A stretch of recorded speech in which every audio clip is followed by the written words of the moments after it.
таныг нөгөө өөрийн хүсэл дээр өргөдлөө өгсөн гэдэг мэдээлэл явж байгаа юм уу? Эрчим Монголын захирал. Үнэн. Би 30 хоногийн өмнө өргөдлөө өгсөн. Ер нь гол шалтгаан нь юу гэхээр ер нь ажил хийхгүй байна уу? Манай нэр бүхий зарим сайд нар манай төрийн өмчийн хороо ол эрх мэдлээсээ салахгүй гэсэн тийм бодлоготой байгаа юм байна.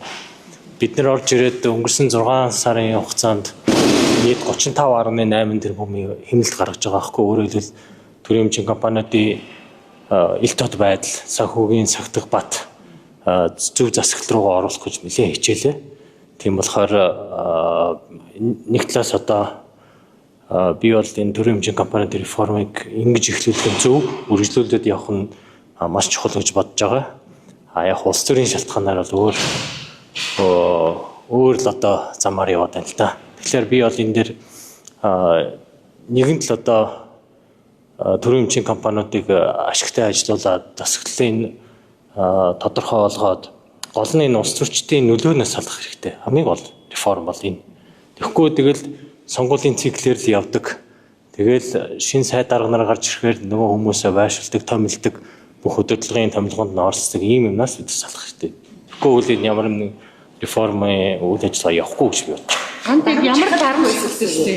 Хойд сүрэн сайд хийж юм даа. Гэхдээ би бол тийм чойж сүрэн сайд одоо төрийн өмчийн орны нөхдөөд манай зам тавирын сайд Дэлгэр сайхан бол хамгийн их эрх мэдлээ алдсан сайд нарын одоо нэг шүү дээ тий. Одоо Миат Монголын төмөр зам гэх мэтлэн компаниудын удирдлага томилгоонд оролцох шаардлагатай. Бид нар нодлон Монгол төмөр замын 26 оны төсвийг ярилцахдаа 7.5 тэрбумыг жишээ ярих тий 7.5 тэрбумыг хассан. Тэр нь юу гэхээр өвлийн удирдалд шорон замыг услах тийм зардал суулгасан байсан тий.